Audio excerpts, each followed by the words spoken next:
तो भैया कैसा लग रहा है आपको यहाँ पे आकर? गर्मी लग रही है, पंखा चला देना चाहिए मेरे हिसाब से।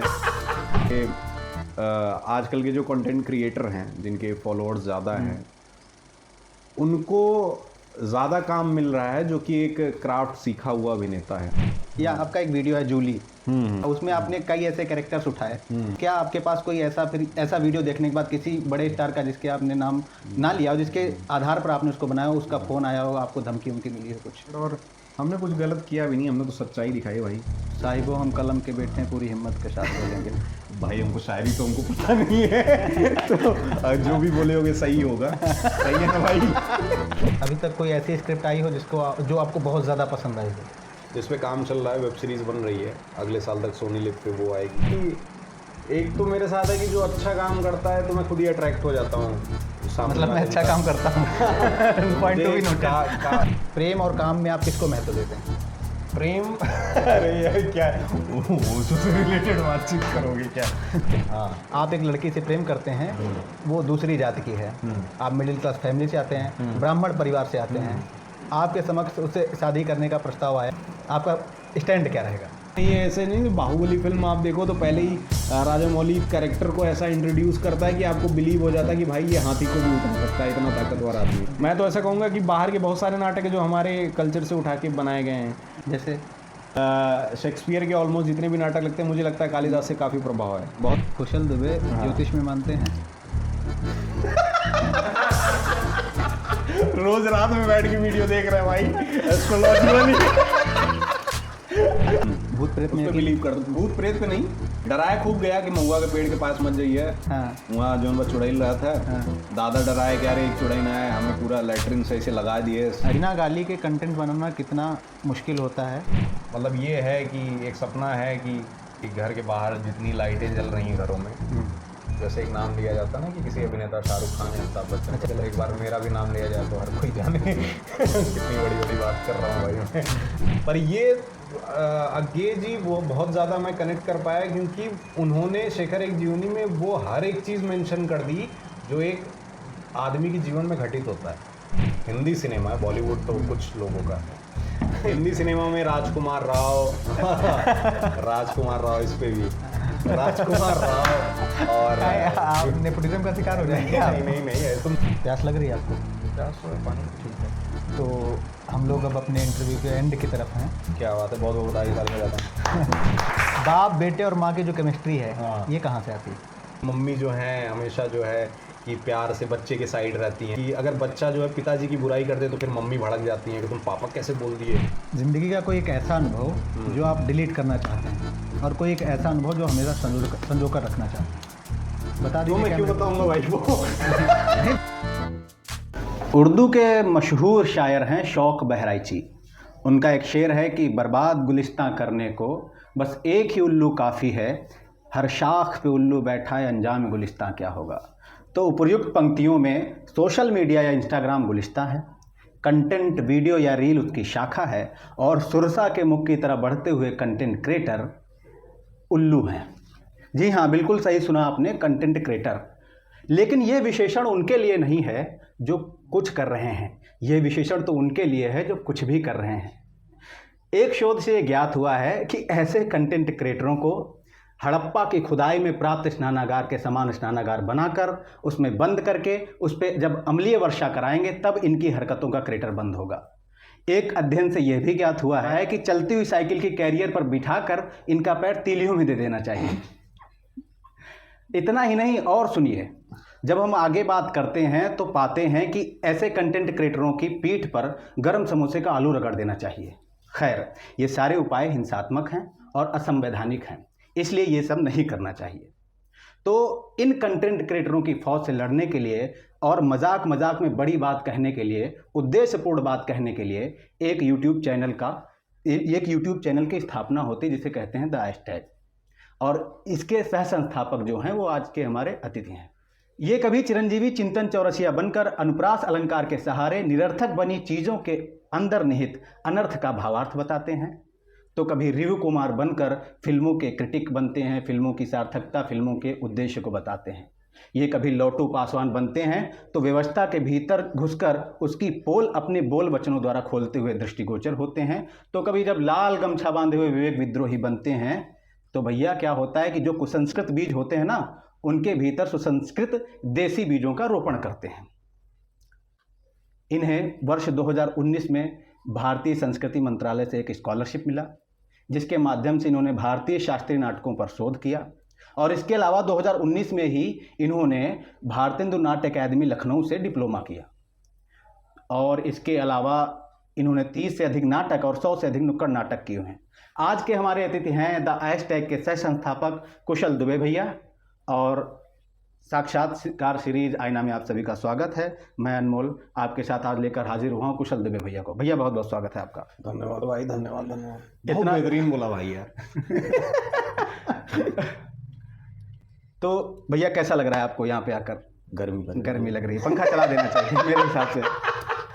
पंखा चला देना चाहिए। नहीं, सही कोई दिक्कत नहीं है यार, बढ़िया है। भैया सवाल करते हैं आपसे, जो मैंने रील कंटेंट क्रिएटर इन सब की बात कही, इसमें आपको क्या लगता है कि ये जो रील वाले कंटेंट क्रिएटर हैं, इससे सिनेमा पे इफेक्ट कुछ पड़ेगा?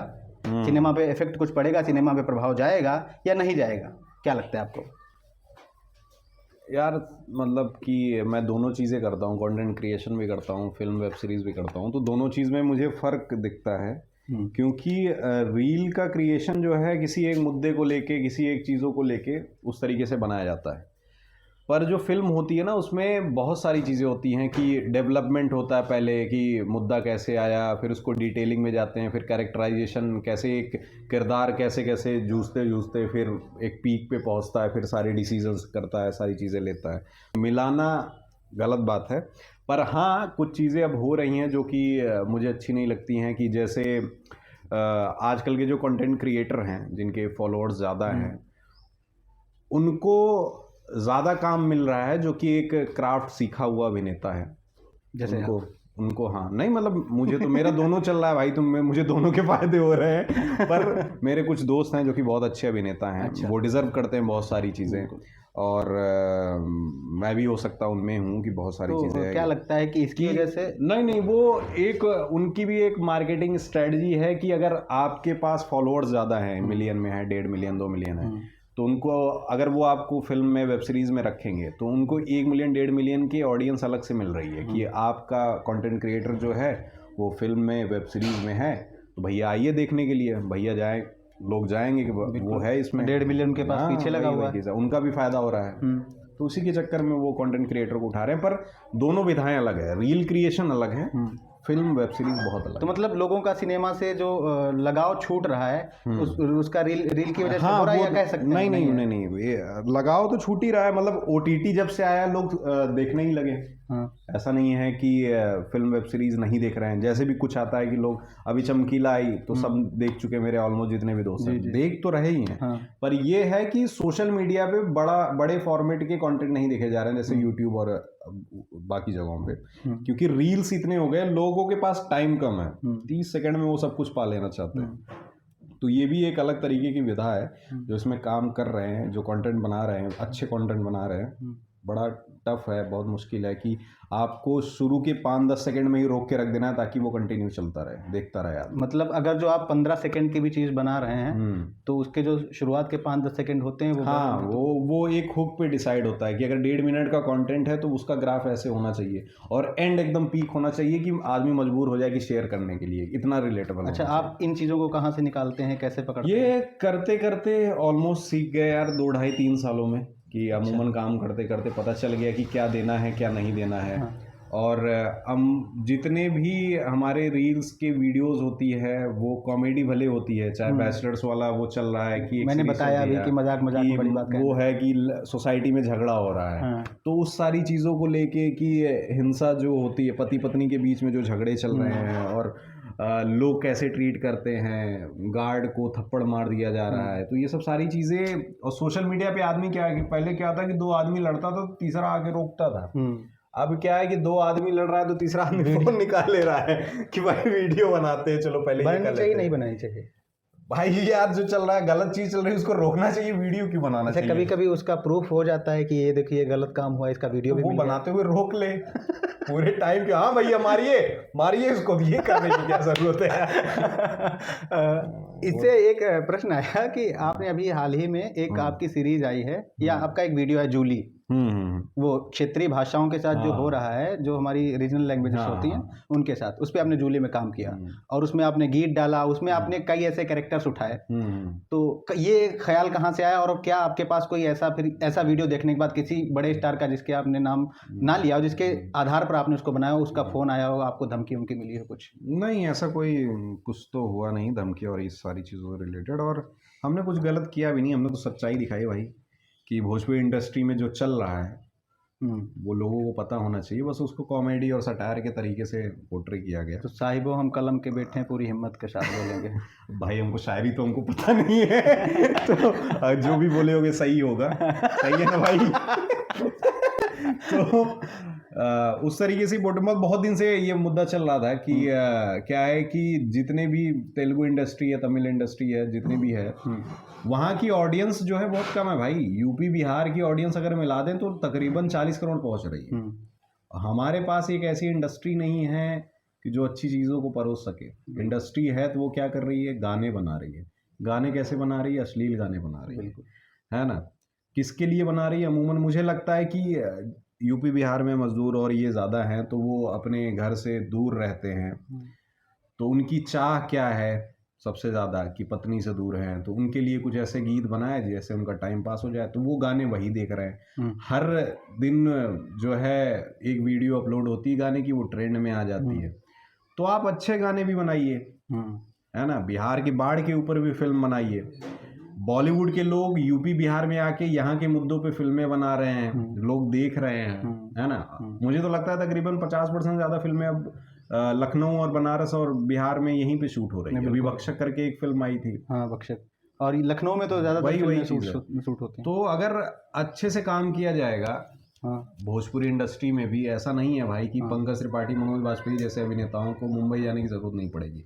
हो सकता है कि कोई बड़ा अभिनेता यहाँ से भी निकल जाए। कांतारा जैसी फिल्में उत्तर प्रदेश और बिहार से भी बन सकती हैं। कांतारा हो क्या है? तो वो ज़रूरी चीज़ है ना कि अपना जो है अपनी चीज़ों को लेके बढ़ना, वो ज़्यादा मुझे अच्छा मैं लिटरेचर का विद्यार्थी हूँ, मतलब साहित्य का विद्यार्थी हूँ, हिंदी से परास्नातक कर रहा हूँ। आप अभिनय के विद्यार्थी हैं जी। तो एक प्रश्न है कि क्या जो सिनेमा बनता है वो साहित्य का विजुअल ट्रांसलेशन होता है या फिर इसमें साहित्य की कहाँ तक पहुँच होती, कहाँ तक पैठ होती है? अरे वो तो होता है यार, बिल्कुल होता है। चाहे कविताएं हों, कहानियां हों, वो तो दृश्य, उसमें तो दृश्य काव्य में तो बदल के ही आता है। मतलब उसमें जैसे बता रहा हूँ कि चाहे कोई भी कहानी लिखी हुई हो, चाहे कोई भी कविता हो, उसका प्रयोग तो सिनेमा में चल ही रहा है। मतलब कि मुझे ऐसा नहीं लगता कि नहीं हो रहा है। अगर वो ना रहे भाई तो ये ना रहे। जो राइटर्स नए आ रहे हैं, चाहे वो कमर्शियल लिख रहे हैं, चाहे वो पुरानी कहानियों को उठा के, चाहे किताब को स्क्रीन प्ले में बदल के कर रहे हैं, वो तो साहित्य के ही लोग हैं ना। तो दोनों तो एक दूसरे से इंटरकनेक्टेड है। अगर एक नहीं रहेगा तो फिर दूसरा कैसे चल पाए? और मेरा मानना है कि कोई भी फिल्म, वेब सीरीज़ या वीडियो है, जब तक वो अच्छा नहीं लिखा गया होगा, उसमें लेखनी अच्छी नहीं होगी, वो नहीं चल सकती। कैरेक्टराइजेशन में भी अभिनेता को सबसे ज़्यादा आसानी तभी होती है जब एक बढ़िया स्क्रिप्ट उसके हाथ में आती है, और जो लेखक होता है ना वो खुद ही गढ़ता है एक दुनिया। जब उसके डायलॉग्स मिलते हैं ना अभिनेता को, तो एक अपने आप से ही आवाज़ बननी शुरू हो जाती है, रिदम आने लगता है, अरे ये तो ऐसा ही बोलता होगा, सब कुछ आसान हो जाता है। एक अच्छा लेखक अगर बढ़िया स्क्रिप्ट लिख के देता है तो मुझे लगता है दोनों को रिलेट है भाई। अगर एक नहीं रहे तो दूसरा ना चल पाए, मतलब एक दूसरे के। हाँ, और बिल्कुल साधारण सी बात है भाई। तो आप तक स्क्रिप्ट की आपने बात कही, अभी तक कोई ऐसी स्क्रिप्ट आई हो जो आपको बहुत ज़्यादा पसंद आई हो? कोई ऐसी स्क्रिप्ट आई आपके पास? हाँ, अमूमन कि जैसे अभी जो मैं वेब सीरीज़ कर रहा हूँ, मैं ऐसे रिवील नहीं कर सकता क्योंकि अभी प्रोडक्शन हाउस ने भी रिवील नहीं किया है। तो उसकी स्क्रिप्टिंग इतनी शानदार है कि जब मुझे पहली बार मिली वो, तो यार एक बार में मुझे पसंद आ गया। क्योंकि जिस तरीके से हम काम करते हैं हैशटैग को लेके, जिस तरीके से हमारी स्क्रिप्टिंग होती है पर्सनल रिलेशन को लेके और बाकी चीज़ों को, कि समाज में क्या क्या चीज़ें चल रही हैं, ह्यूमरस तरीके से अलग अलग कैरेक्टर्स जो होते हैं वो पढ़ने पे ही समझ में आ जाता है कि ये बाप का है, ये इसका है, ऐसे मिलता नहीं है। टोन भी नहीं मिलता है, हर कैरेक्टर अलग तरीके से लिखे गए होते हैं। तो वो स्क्रिप्ट मुझे बहुत अच्छी लगी, जिस पे काम चल रहा है, वेब सीरीज़ बन रही है, अगले साल तक सोनी लिव पे वो आएगी। अरे वाह, बधाई हो उसके लिए आपको। तो वो है। ठीक है, द हैशटैग जी। जहाँ से आप हमारे परिचित बने, हमने आपको देखा वहाँ से और फ़ैन हो गए। ये हम्बलनेस जो है, एक मैसेज कर देने पे, आजकल जिसके 10,000 फॉलोअर्स हो जाते हैं वो भी मैसेज नहीं देखता है, रिक्वेस्ट पड़ी रहती हैं। मैंने मैसेज कर दिया, अमूमन शायद नहीं जानते थे आप, नहीं जानते आप हमको उस टाइम, तो आपने उस समय देखा, तो ये हम्बलनेस कहाँ से आती है? यार ये तो शुरू से ही है कि मतलब कि एक तो मेरे साथ है कि जो अच्छा काम करता है तो मैं खुद ही अट्रैक्ट हो जाता हूँ। मतलब मैं अच्छा काम करता हूँ। Point to be noted. काव्योम की जो चीज़ें हैं मुझे शुरू से ही पसंद थी, और हम जब हमारी पहली मुलाकात हुई थी कि प्ले मैं देखने गया था और यहाँ पे हम लोग मिले थे, SNA पे ये भाई भी मिले थे, और एक बार BNA में जो है उनसे भी मुलाकात हुई थी, त्रिपाठी जी से। तो वहाँ से बात हुई तो मुझे बढ़िया लगा यार, आप लोग अच्छा काम कर रहे हो। तो एक वैसे ही सी कनेक्शन बन गया था कि कुछ भी अगर ऐसा होगा जो मैं अपनी तरफ से कर पाऊँ तो मैं ज़रूर करूँगा। और ऐसा भी नहीं कि आप कुछ अलग बस बातचीत करने के लिए वो करना चाहते थे। तो ये हम्बलनेस कहाँ से आती है? ये मूल क्या है? ये मूल क्या है? मुझे लगता है यूपी बिहार के सारे लड़कों में है। यूपी बिहार क्या मतलब कि ऐसे मिडिल क्लास फैमिली से जो हैं, या फिर अपने परिवार को जो नीचे से ऊपर बढ़ते हुए देख रहे हैं, उनके अंदर तो वो रहती ही रहती है, वो बदलते नहीं हैं। वो वैसे ही रहते हैं कि भाई मदद कर सके, लोगों से मिल सके, बातचीत कर सके, और ये होना भी ज़रूरी है। अगर नहीं रहेंगे तो फिर मुझे लगता है कि कल को मैं सिनेमा या फिर कुछ काम करने जा रहा हूँ तो मैं तो भाई कोई कैरेक्टर पोर्ट्रे ही नहीं कर पाऊँगा। कि अगर मैं लोगों से मिलना ही बंद कर दूं तो मुझे कैसे पता चलेगा कि मुझे सामने जो इंसान मिला है वो इस तरीके से बात करता, उठता बैठता। यहाँ कहीं ना कहीं मेरा भी एक वो है कि स्वार्थ, कि मैं लोगों से स्वार्थ लाभ करें सब प्रीति काम करने के लिए लोगों से मिल रहा है। लेकिन ये स्वार्थ अच्छा है, ये अच्छा है। ठीक है। भैया आप मिडिल क्लास की बात की है, मिडिल क्लास फैमिली से आते हैं, तो मिडिल क्लास फैमिली में जो प्रेम को लेकर नज़रिया होता है, उसको लेकर दृष्टिकोण होता है, वो क्या होता है? आप क्या देखते हैं प्रेम को लेकर? और प्रेम जो होता है वो क्या, कैसे प्रेम और काम में आप किसको महत्व देते हैं? प्रेम अरे यार क्या उससे रिलेटेड बातचीत करोगे क्या? प्रेम मतलब कौन सा वाला प्रेम? परिवार का प्रेम मतलब कि पापा मम्मी? नहीं, वो तो मतलब फैमिली का प्रेम अलग हो गया, लेकिन एक लड़की है का प्रेम। हाँ, स्त्री और पुरुष का प्रेम। उसमें और वो एक स्त्री है, वो कह रही है हमसे ये करिए, और आपके समक्ष एक काम आ गया, कार्य आ गया, आप दोनों में से किसको प्रायोरिटी देंगे? मेरे लिए तो काम ज़्यादा इम्पोर्टेंट है। काम वाला। हाँ नहीं, कार्य नहीं कार्य नहीं कि संभोग का नहीं कार्य वाला। और क्या काम मतलब कर्म वाला, ठीक है, वो मेरे लिए प्रायोरिटी हमेशा से वही है। आपको प्रेम हुआ? प्रेम है हुआ क्या? प्रेम है तो अगर जो हर इंसान को प्रेम है भाई। ठीक है, नहीं कौन ऐसा है जिसको प्रेम नहीं मिल रहा है? मुझसे बात कराओ। एक तरफा प्रेम होगा। हाँ ये तो है ना, प्रेम किसको नहीं होगा भाई? अच्छा मान लिया आपके सामने एक परिस्थिति रखते हैं, सिचुएशन रखते हैं। हाँ। आप एक लड़की से प्रेम करते हैं, वो दूसरी जाति की है, आप मिडिल क्लास फैमिली से आते हैं, ब्राह्मण परिवार से आते हैं, आपके समक्ष उससे शादी करने का प्रस्ताव आया, वो हाँ कर दी, आप घर वालों से क्या आपका क्या हुआ? आपका स्टैंड क्या रहेगा? यार कि पहले तो सबसे बड़ी चीज़ मैं अपना पक्ष रख रहा हूँ, ये सबका पक्ष नहीं हो सकता है। लोग मुझे यहाँ गलत भी बोल सकते हैं कि आप इस तरीके से वीडियोस बनाते हैं, ये करते हैं, वो करते हैं, तो आपको ये करना चाहिए, ये करना चाहिए, वो करना चाहिए। पर मेरे लिए मेरे माता पिता की जो वो रहा है शुरू से मुझे बनाने में, या फिर वो जिनका जितना वो रहा है कि मेरी पढ़ाई के लिए मुझे शहर लेके आना, किराए का रूम लेके पढ़ाना लिखाना, फिर 12th पूरा होने के बाद वो उनका गांव में चले जाना, दादा दादी के उसमें लग जाना की सेवा में, और सारी चीज़ों को लेके कभी भी कोई रोक टोक नहीं रही कि बेटा तुम इंजीनियरिंग में जाओ, बेटा तुम ये कर लो, बेटा तुम वो कर लो। मैं थिएटर कर रहा हूँ, एक्सेप्ट किया, फिर ड्रामा स्कूल गया, वहाँ के लिए भी एक्सेप्ट किया। तो जो एक शुरू से बलिदान है, तो मैं नहीं चाहता कि बुढ़ापे में उनको कोई चीज़ बहुत ज़्यादा कष्ट दे जिसे वो एक्सेप्ट नहीं कर पा रहे हैं। इसमें उनकी भी गलती नहीं है, गलती है समाज परिवेश की। उन्होंने चीज़ों को जिस तरीके से देखा है, उनके लिए जो गलत है वो गलत है, हम उनको बदल नहीं सकते। अब उदाहरण के तौर पे अगर मैं लूँ कि पहले अगर शादी होती थी कि दादा दादी की मान लीजिए शादी हो रही है, बचपन में ही शादी 12-12, 13-13 साल में शादी हो जाती थी, लोग फोटो तक नहीं देखते थे। फिर एक दौर आया जिसमें फ़ोटो देख के शादी होने लगी, फिर उसको हमारे पापा मम्मी ने सबने एक्सेप्ट किया। फिर एक दौर आया कि भाई लड़की देखने जाने लगे लोग, कहीं जाके देख रहे हैं, लड़का लड़की बैठ रहे हैं, मिल रहे हैं, हाँ ठीक है, फिर शादी होने लगी, उसको भी लोगों ने एक्सेप्ट किया। फिर उसके बाद लव मैरिज शुरू हुई, इंटरकास्ट शुरू हुआ, तो एक्सेप्टेंस धीरे धीरे बढ़ती जा रही है। तो आगे आने वाला जो वो होगा, समाज होगा, या फिर जो कि हम और आप आगे चल के पिता बनेंगे, तो ये जातिवाद जैसी चीज़ें मुझे लगता है कि बहुत हद तक ख़त्म हो जाएगी। पर वही है कि जैसे आप बोल रहे थे कि आप क्या स्टैंड लेंगे, तो मेरे लिए मेरे माता पिता को मैं पहले कन्विंस करने की कोशिश करूँगा कि अगर वो मानते हैं, क्योंकि उन्होंने मुझे सारी चीज़ों में आज़ादी दी है, तो मुझे लगता है इसमें भी वो आज़ादी देंगे, ऐसा कुछ है नहीं। और हालांकि उनका सोच विचार नज़रिया जो चीज़ों को ले, हालांकि गाँव में रहे हैं वो, हाँ, इस परिवेश की दिक्कत है, तो उन्होंने बहुत हद तक जो है बदला अपने आप को, ये अच्छी बात है। और जो सही है सही के साथ रहे हैं।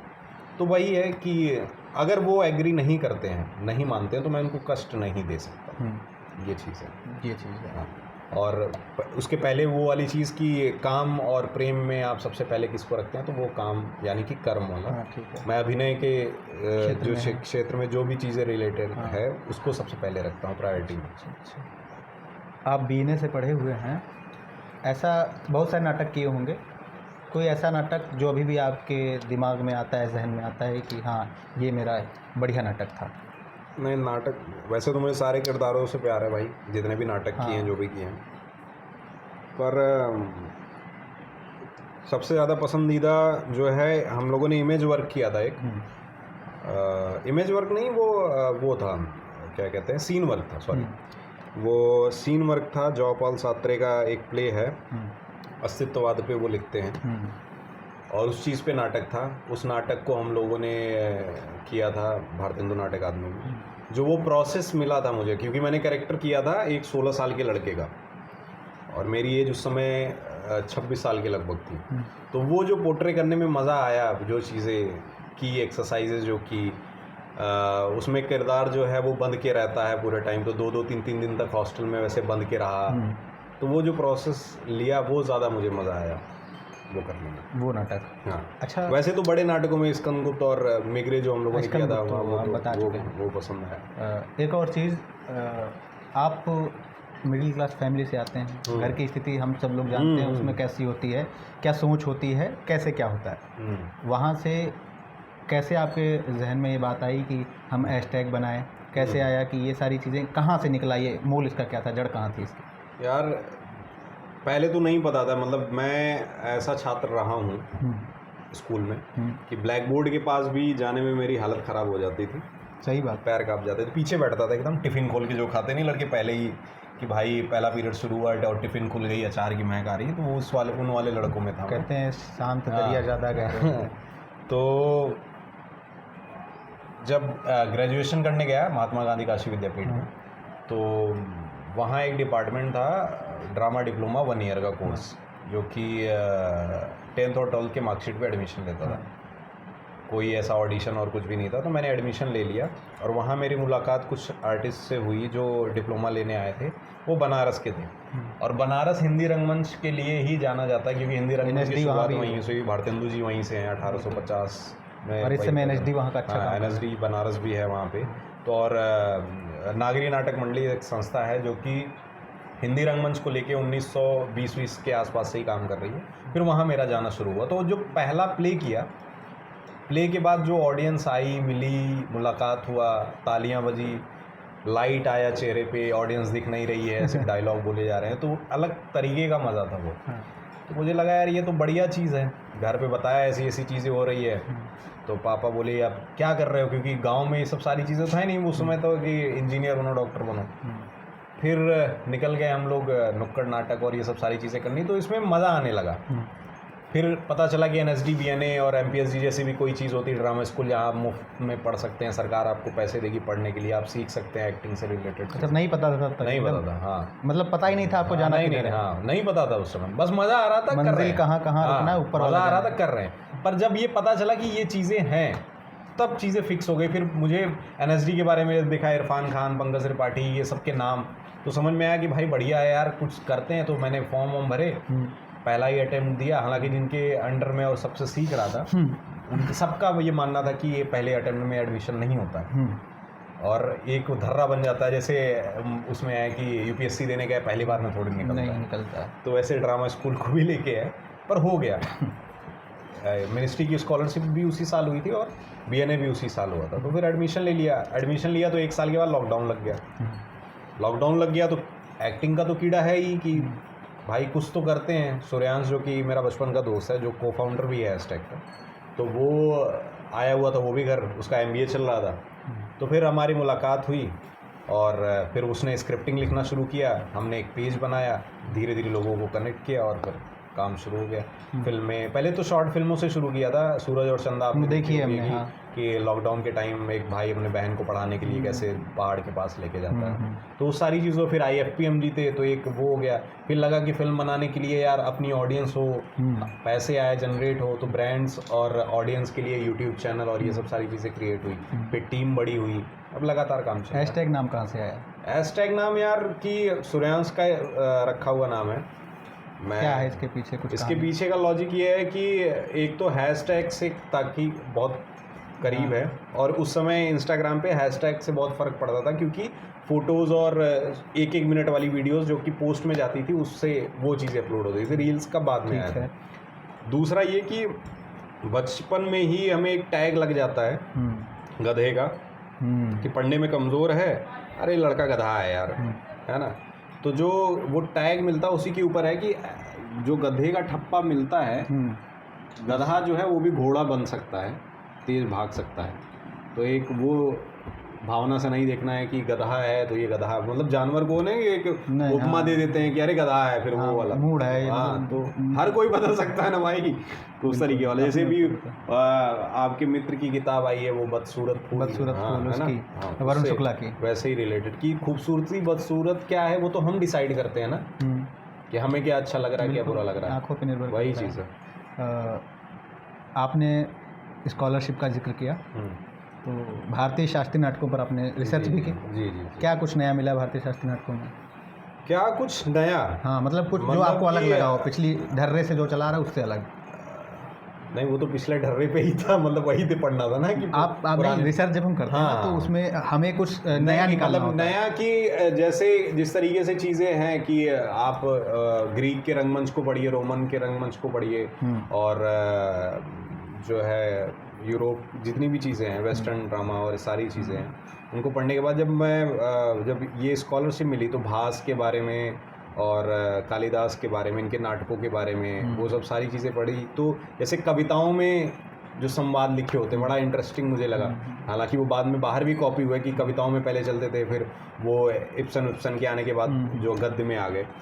पर जैसे कविताओं में और वो क्रमबद्ध होके कि अगर आप उसको अलग भी करेंगे तो वो होता ना कि आप साहित्य से हैं, आप ज़्यादा पता होगा कि कितनी भी छंद और वो सब जो सारी चीज़ें वो बराबर होनी चाहिए। जब तक गानों का इस्तेमाल, म्यूज़िक को लेके अलग अलग जो कैटेगराइज हैं कि आतोद्य और ये वो जितने भी तरह तरीके के इंस्ट्रूमेंट हैं उस पर रिलेटेड बात, और जिस तरीके से स्टेज को मेंशन किया गया रहता था, मतलब कि उपमा जिस तरीके से दी जाती थी कि भीम आता है तो उसके बाल जो हैं वो सोने की तरह चमकने वाले, और हवाओं में जब वो चलता, मतलब जिस तरीके से विवरण, मतलब स्क्रीन प्ले का एक तरीका बहुत अलग तरीके का होता था।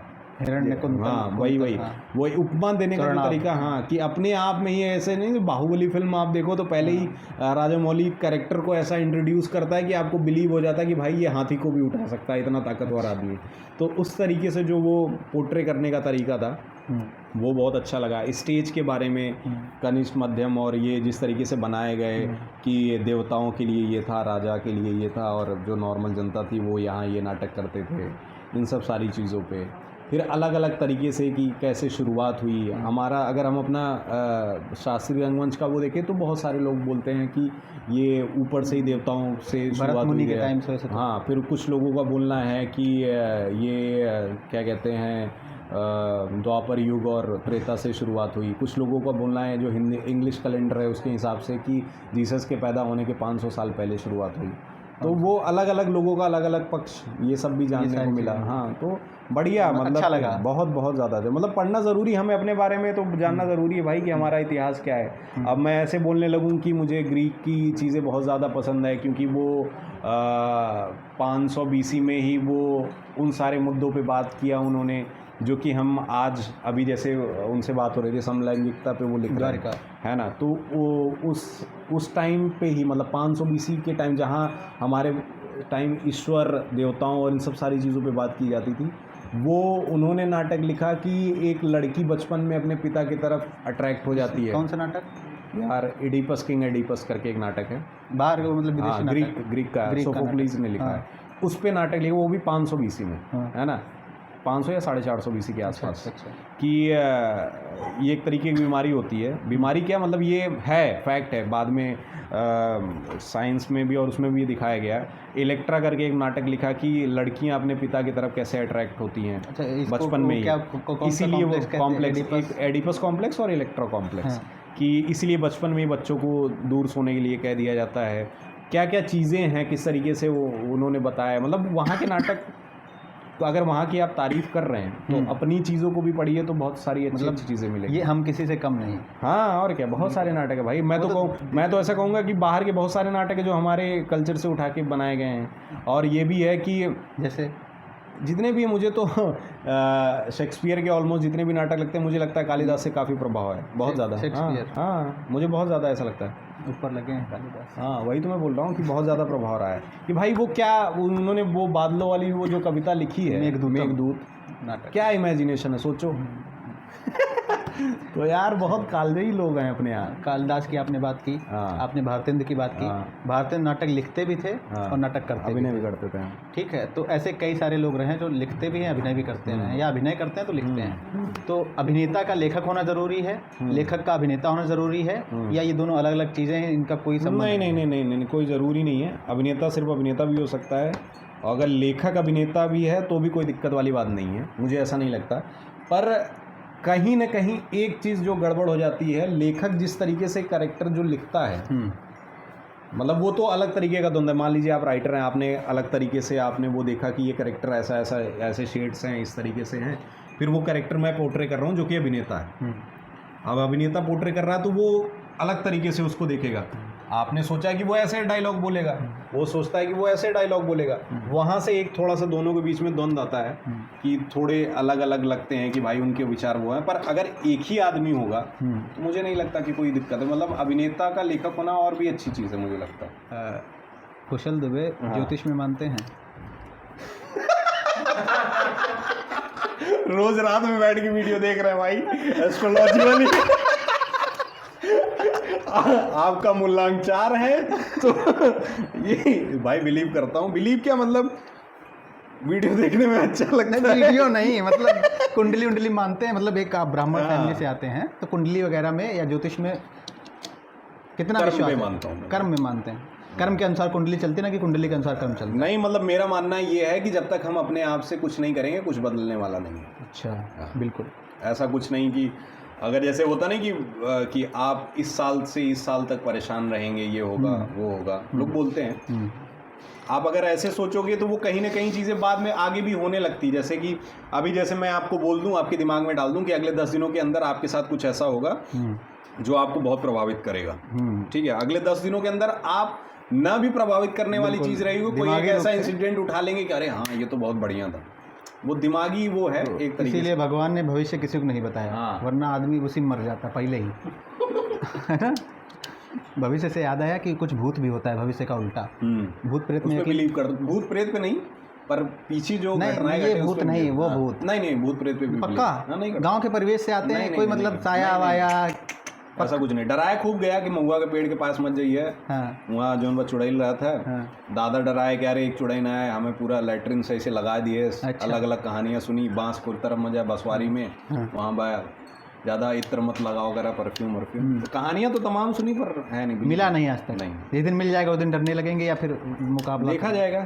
इस तरीके से ईश्वर मानते ही का भी, नहीं है। ईश्वर का भी वही है कि मैं एक पावर पे बिलीव करता हूँ, हाँ पर ऐसा नहीं कि मैं ब्राह्मण परिवार से हूँ, कुछ लोग बुरा भी मान जाएंगे, पर कि मंदिर जाऊँ और सारी चीज़ें करूँ। मेडिटेट कर लेता हूँ, कभी कभी मन करता है, ऐसे ही जितनी भी एक्सरसाइज थिएटर में सिखाई अध्यात्म में गई। यकीन हाँ, रखते हैं। यकीन करता हूँ, बिल्कुल करना चाहिए भाई, क्यों नहीं करना चाहिए।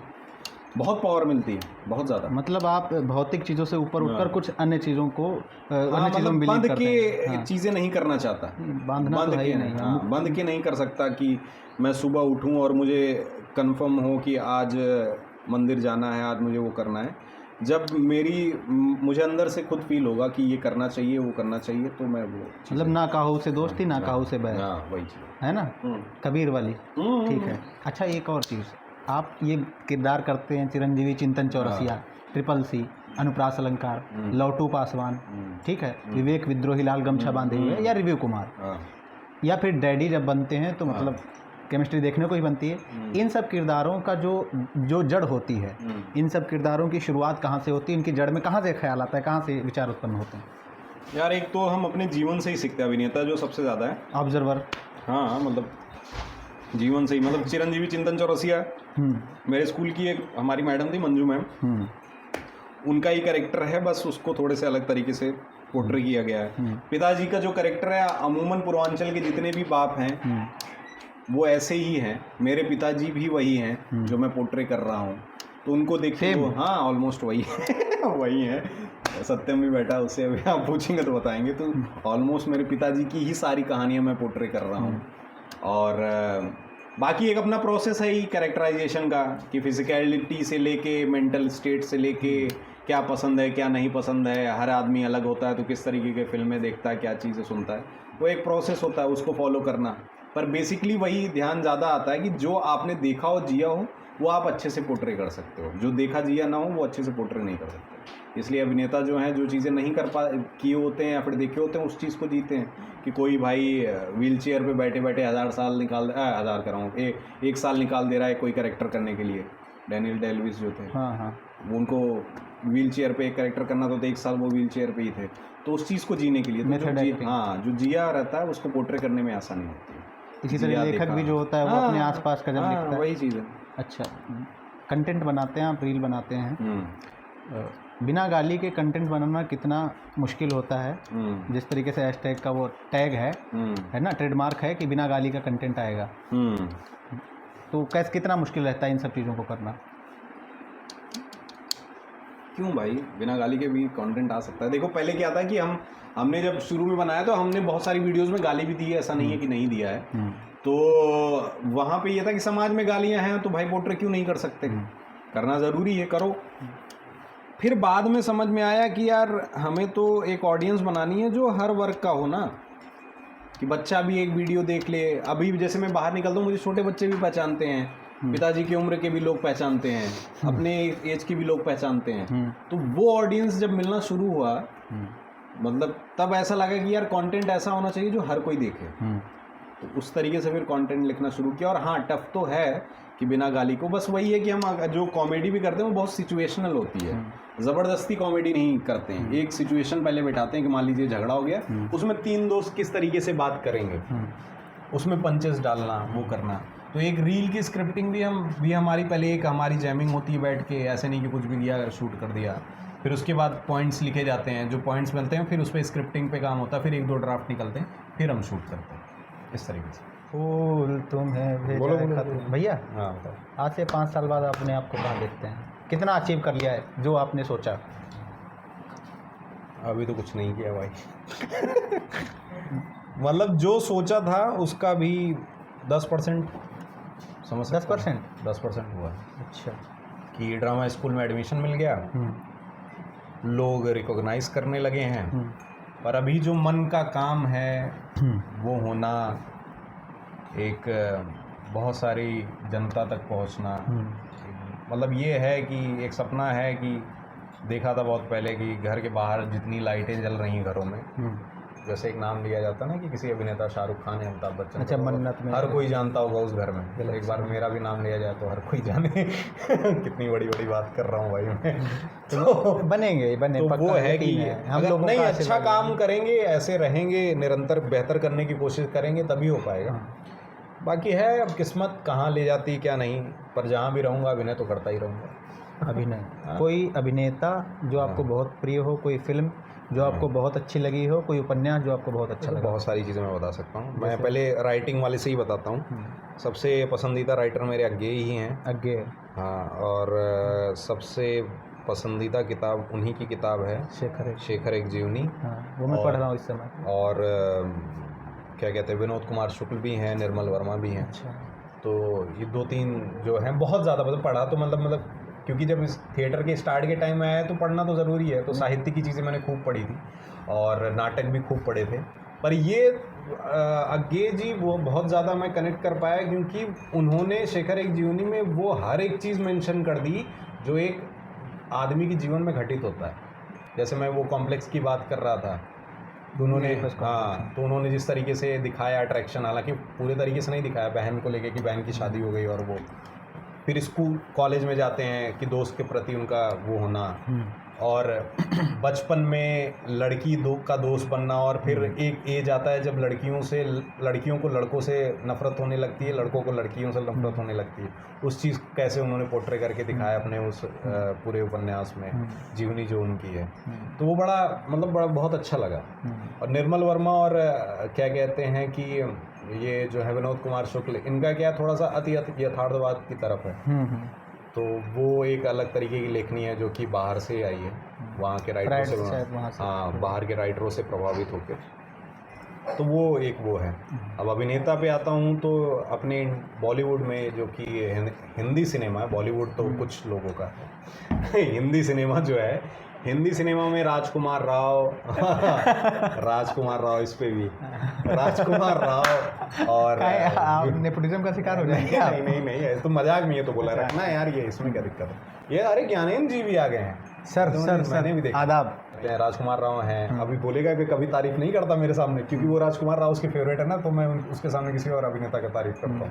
तो राजकुमार राव पसंद है, विजय वर्मा पसंद है, जयदीप अहलावत पसंद है, मनोज वाजपेयी पसंद है, पंकज त्रिपाठी है पसंद, पर नहीं आज है मतलब कुछ तो पंकज त्रिपाठी में है भाई। मैं अमूमन जो है इससे वो पंकज त्रिपाठी रह जाते हैं ऐसा कुछ? नहीं वो है, कोई बात नहीं, पर मैं बहुत सारे ऐसे अभिनेता हैं जिनको सेम चीज़ करते हैं तो बोर हो जाता हूँ। मैं भी बहुत सारी चीज़ें बार बार करता हूँ, पर पंकज त्रिपाठी जी में एक ऐसी कोई ताकत है कि वो हर बार कन्विंस कर लेते हैं मुझे, कि जितनी बार वो स्क्रीन पे रहते हैं मैं किसी और को देख ही नहीं पाता हूँ, कितने भी अच्छे अभिनेताओं के सामने, चाहे मनोज वाजपेयी जी को भी खड़ा कर दो। अभी एक वेब सीरीज़ वो फिल्म आई थी जिसमें विजय वर्मा भी हैं, विजय वर्मा मुझे बहुत पसंद है, विजय वर्मा, हाँ, अभी नेटफ्लिक्स पे आई थी, मैं देख ही नहीं पाया, एक भी बार मेरा ध्यान विजय वर्मा पे गया ही नहीं। कौन फिल्म? मर्डर मुबारक करके थी, हालांकि पूरी नहीं देख पाया मैं वो अलग बात है, पर जितना भी देखा वो पंकज त्रिपाठी के कारण, पर कुछ तो है उनके अंदर जो बहुत अट्रैक्ट करता है। और अभिनेता हो गए, राइटर हो गए, वो भी सावरकर देखने गए थे। हाँ, सावरकर देखे, रणदीप हुड्डा भी पसंद है, बहुत कैसी लगी फिल्म? अच्छी लगी, फिल्म भी, हाँ, स्क्रिप्टिंग भी बहुत अच्छी लगी। लूप होल कहाँ लगा? और नहीं, मुझे तो बहुत ज़्यादा पसंद आई भाई, क्योंकि वो फिल्म बनी है बाहर की सिनेमा को देख के। आप बाहर के अभिनेताओं की जैसे मैंने बात नहीं किया, क्रिश्चियन बेल और अल पचिनो बहुत पसंद है। क्रिश्चियन बेल की एक फिल्म है वाइस करके है, और चर्चिल के ऊपर भी एक फिल्म बनी है। तो वो सारी जितनी बायोपिक वहाँ की होती है थोड़ी स्लो होती है, स्लो पेस चलती है। और अभिनय तो जिस प्रकार रणदीप हुड्डा ने किया ही भाई, की मतलब चेंज पे चेंज की, 3 महीने 5 महीने 10 महीने 10 साल 27 साल, जितने भी उसमें 27 साल का वो जो जर्नी दिखाया गया जेल और काला पानी, हर चीज़ में, हर सीन में कैसे चेंज होना, उसमें डायरेक्शन का भी पॉइंट ऑफ व्यू। एक सीन तो इतना बेहतरीन लगा कि वो जब उसको वो जो जेलर रहता है वो रिटायर होने वाला रहता है, और वो उसको जाके बोलता है कि मतलब तुम मुझे हरा नहीं पाए, मैं तुम्हारे साथ यहाँ जेल में काला पानी में रहा, उसको मारता पीटता बहुत था। और फिर वो एक सीन है, वो हाथ फैला के ऐसे उस पर खड़ा होता है, समंदर के हवा आ रहा होता है, वो इतना प्यारा सीन है कि मतलब मज़ा आ गया। बहुत अच्छी फिल्म थी यार, सबको देखनी चाहिए, जाओ प्लीज देखो। ये वन ऑफ फेवरेट। हाँ, बढ़िया। इसके अलावा कौन सी रणदीप हुड्डा की मुझे वो भी पसंद है, लाल रंग भी। और वो सरबजीत भी पसंद है, मतलब रणदीप हुड्डा है यार, बहुत ज़्यादा पसंद है। कभी फिजिकल ट्रांसफॉर्मेशन के लिए बहुत बहुत बहुत ज़्यादा है, हिंदुस्तान का क्रिश्चियन बेल बोला जाता है। कुशल दुबे अपना एक्टिंग गुरु किसे मानते हैं? एक्टिंग गुरु? हाँ। एक्टिंग गुरु तो यार, एक्टिंग यार पहली चीज़ सिखाई नहीं जा सकती है, मेरा अपना मानना है कि कोई तुमको सिखा नहीं सकता है। ये है कि चीज़ें लोगों ने बताई है कि ये करना है, ये सही है, ये गलत है, ये एक्सरसाइज कर सकते हो। तो इस हिसाब से अगर मैं कि एक तरीके से बोलूँ कि इनसे मैंने बहुत सारी चीज़ें सीखी जो मैंने अपने निजी जीवन पे अप्लाई किया, तो वो मेरे शुभदीप सर हैं जो कि BNA में हमारे एक्टिंग कोर्स से, और उत्कर्ष उपेंद्र सहस्रबुद्धे जी हैं जो कि बनारस के हैं। उन्होंने मुझे ये सिखाया कि अभिनेता को पढ़ना कितना ज़रूरी है, सिर्फ प्रैक्टिकल नॉलेज के साथ साथ थ्योरेटिकल भी, अभिनय से रिलेटेड कितना ज़रूरी है कि तुम बाहर के राइटर्स और एक्टर के और डायरेक्टर की किताबों को पढ़ो, उन्होंने क्या अपने लाइफ में एक्सप्लोर किया वो भी जानना ज़रूरी है। किस तरीके से तुम अलग अलग चीज़ को अलग अलग तरीके से देख सकते हो। हिंदी के उपन्यास हैं, हिंदी कहानियाँ हैं, उन पे फिल्में बनती हैं। हाँ। OTT पे भी कभी कभी वो चीज़ें देखने को मिल जाती हैं। एक दौर था कि उस पर बहुत काम हुआ, कोहबर की शर्त पे नदिया के पार बन गई, पिंजर पे पिंजर बन गई, इसी तरीके से गोदान सब पे। तो एक दौर ऐसा है कि उन पे काम कम हुआ, उन उपन्यासों पे काम कम हुआ, उन कहानियों पे काम कम हुआ। क्या अभी काम हो रहा है या नहीं हो रहा है? तो क्यों नहीं हो रहा है? अरे हो रहा है भाई, बहुत सारी फिल्में बीच में आई मेरे ध्यान उसमें, भक्षक भी उससे थी ना, किताब से ही थी शायद, भक्षक भी जो आई थी किताब से थी। हाँ। अरे यार, बार्ड ऑफ ब्लड जो आई थी इमरान हाशमी वाली नेटफ्लिक्स पे, वो भी किसी किताब पे थी। रिसेंट में बहुत सारी फिल्में आई किताबों पे, ऐसा नहीं कि नहीं आई। तो मतलब काम अब इधर आ रहा है धीरे धीरे। हाँ, किताबों पे तो बनी रही है यार। अभी सावरकर जो बनी है, सावरकर पे बात हो रही है, वो भी किताब पे ही है। अच्छा, हम जैसे लिटरेचर के लोग, लिटरेचर के बच्चे जब फिल्म राइटिंग में जाएंगे तो हम लोगों के लिए कितना स्कोप है, क्या कितना मतलब स्कोप है? सारे ऑलमोस्ट मुझे लगता है जितने भी राइटर हैं वो लिटरेचर मतलब इससे ही हैं यार, ऐसे थोड़ी ना कि कोई भी जाके बन सकता। हाँ, मुझे लगता है कि 70-80% तो यही हिंदी साहित्य और इनसे ही जो लोग हैं वही लिख रहे हैं। बस ये है कि अपनी लेखनी को कॉमर्शलाइज करना या फिर थोड़ा सरल करना, उस तरीके में ढालना, थोड़ा इजी करके लिखना, उस पर ज़्यादा मैं बिलीव करता हूँ कि अगर उस तरीके से लिखना शुरू कर दें तो ईज़िली आपकी कहानियाँ और वो फिल्में और वो बन सकती। अच्छा, ये प्यास लग रही है आपको? प्यास है, पानी। ठीक है, तो हम लोग अब अपने इंटरव्यू के एंड की तरफ हैं। क्या बात है, बहुत बहुत बधाई साल हो जाता है। ये बाप बेटे और माँ की जो केमिस्ट्री है, हाँ। ये कहाँ से आती है? केमिस्ट्री? हाँ। यार वो तो ज्ञान और सूर्यांश बता पाएंगे, वही स्क्रिप्टिंग करते हैं तो उस तरीके से है। हालांकि माहौल क्या है कि पिताजी का कैरेक्टर, जैसे मैंने बताया कि मेरे पिताजी से है, हाँ। बहुत ज़्यादा इंस्पायर्ड होकर उनका कैरेक्टर बना है, पर जो सिचुएशंस होते हैं ना, हाँ। वो कहीं ना कहीं ज्ञान की भी कहानी होती है, सूर्यांश की भी कहानी होती है। हाँ। तो जैसे कॉलेज दिखाने वाला वो था, यहाँ LU में शूट किया था, वो ज्ञान की स्टोरी है कि इनके पिताजी DU में जब गए थे तो क्या क्या चीज़ें हुई थी, तो उसको हम लोगों ने यहाँ ढाल के वो किया। बाकी माता जी का किरदार क्या है कि हमारे यूपी बिहार के लड़के या फिर अमूमन हर बच्चा जो है अपने माता से बहुत ज़्यादा कनेक्टेड होता है, तो उनका कैरेक्टर उस तरीके से बनाया गया कि मम्मी जो है हमेशा जो है कि प्यार से बच्चे के साइड रहती हैं, पर बच्चे के सामने पिताजी की, अगर बच्चा जो है पिताजी की बुराई कर दे तो फिर मम्मी भड़क जाती हैं कि तुम पापा कैसे बोल दिए। तो उस तरीके वाला जो मामला है घर में जो चलता रहता है, उसको लेके वो डेवलप किया गया और लोगों को बहुत पसंद भी आ रहा है यार। उसके लिए मैं बहुत बहुत धन्यवाद दूंगा कि उस चीज़ को बहुत ज़्यादा प्यार मिल रहा है। अच्छा, चलिए, काव्योम को लेकर आप क्या कहते हैं, काव्योम के बच्चों को, और हम लोगों को क्या शिक्षा देना चाहते हैं, क्या बढ़ने के लिए आगे बताना चाहते हैं? काव्योम को लेके भाई कि काव्योम के लोग जो हैं ऐसे इवेंट्स आप लोग करते रहते हैं, पहले तो मुझे वही अच्छा लगता है कि यार ऐसे मीट करना चाहिए हमेशा, कविताओं, साहित्य, आर्ट को लेके बातचीत करना। आज के टाइम पे बहुत कम ही लोग बच गए हैं क्योंकि सोशल मीडिया और इन सब सारी चीज़ों का इतना ज़्यादा प्रभाव है कि किताबें पढ़ना और सारी चीज़ों का होना बहुत कम हो गया है। ये जो आप बोल रहे थे ना कि साहित्य के बच्चे फिल्मों में उसमें आ सकते हैं, भाई वही जिंदा रख रहे हैं कि जब पढ़ना बंद हो जाएगा तो लिखना बंद हो जाएगा, है ना। कितना ऑब्जर्वेशन पे आप लिख लोगे जब तक आप चीज़ों को पढ़े नहीं, जानोगे, दूसरे के पॉइंट ऑफ व्यू को जानोगे नहीं तो और ये है कि अच्छा काम करिए, बेहतर काम करिए, समय के हिसाब से अपने आप को बदलना सीखिए, क्या क्या चीज़ें चल रही है ढालना सीखिए। और ये नहीं कि समय की पहले की चीज़ों को आप अपनाएंगे नहीं, उसको भी पढ़िए, जानिए, पर आज के समाज के अनुसार आपको आगे बढ़ना है, चीज़ें पकड़नी है, बाकी सब बढ़िया है यार। एक आखिरी सब सवाल, ज़िंदगी का कोई एक ऐसा अनुभव जो आप डिलीट करना चाहते हैं और कोई एक ऐसा अनुभव जो हमेशा संजो कर रखना चाहते हैं, बता तो दीजिए। मैं क्यों बताऊंगा भाई वो ये आपकी मर्जी है, लेकिन हम पूछते हैं अमूमन दर्शकों से, अपने जो इंटरव्यू जिनके लेते हैं उनसे पूछते हैं। तो कोई एक ऐसा अनुभव जो लगता है अरे इसे नहीं हटाया जा सकता, और एक ऐसा अनुभव इसे हटा ही दो।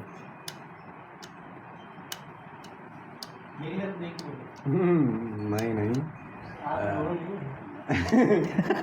आप ज्ञान है, इसको हटा दो। नहीं, मतलब कि अच्छा मतलब कि वो नहीं हटाया जाना चाहिए। मतलब कि बीएनए का जो एडमिशन है वो मेरे लिए बहुत बड़ी चीज़ थी कि किसी ड्रामा स्कूल में एडमिशन लेना। उसके लिए मैंने बहुत मेहनत की। किसी भी चीज़ को पाने के लिए सबसे ज़्यादा मेहनत मैंने ड्रामा स्कूल में एडमिशन लेने की है। तो वो मैं चाहता हूँ कि वो रहे, और हटाने वाली जो बात है वो मैंने रिवील नहीं करूँगा। नहीं रिवील करेंगे, वो मेरे साथ ही रहेगा। वो एक एक्सरसाइज में मैंने करके उसको उड़ा दिया है बीएनए में, हटा नहीं पाए आप। वो बता नहीं पाऊँगा। खैर, बहुत अच्छा लगा बात करके आपसे। आपको कैसा लगा हमसे बात करके? बहुत गर्मी लगी मुझे बात करते हुए। बढ़िया है यार, ये लोग बढ़िया काम कर रहे हैं। जितने भी काव्यों के लोग हैं, अनमोल और ये अपने भाई जितने भी हैं सब, एक वो भी है अभिषेक, जय के घर में बैठ के, मैं बेचारा वो बाहर कहीं से काम करके आया, यहाँ पॉडकास्ट चल रहा है, बैठा हुआ है, वो बाहर ही रहता है दिन भर। तो बहुत सारे लोग हैं और बहुत अच्छा काम कर रहे हो आप सब। बहुत बहुत बधाई हो। अच्छा, बात करके अच्छा लगा यार। धन्यवाद भैया। अब चलो, बहुत बहुत धन्यवाद। अब इंटरव्यू समाप्त करते हैं और हम इनको बता दें कि हम क्या किए हैं। हाँ, बता दो। बोल दें। आप लोग अभी तक रुके, आपने इंटरव्यू देखा, इसके लिए आपका बहुत बहुत शुक्रिया। हमारे साथ आज हमारे अतिथि थे कुशल भैया। और काव्योम को सब्सक्राइब कीजिए, काव्योम को लाइक कीजिए और काव्योम के चैनल पर कमेंट कीजिए। जहाँ पे आपको कमी लगे, जहाँ पे आपको लगे कि यहाँ सुधार हो सकता है, वो बताइए। और इस इंटरव्यू में हमारे साथ कैमरा पे थे अभिषेक पाठक, स्वप्निल और आर्यन शर्मा, और हमारे साथ विशेष सहयोग में थे पूरी काव्योम टीम। बहुत बहुत धन्यवाद।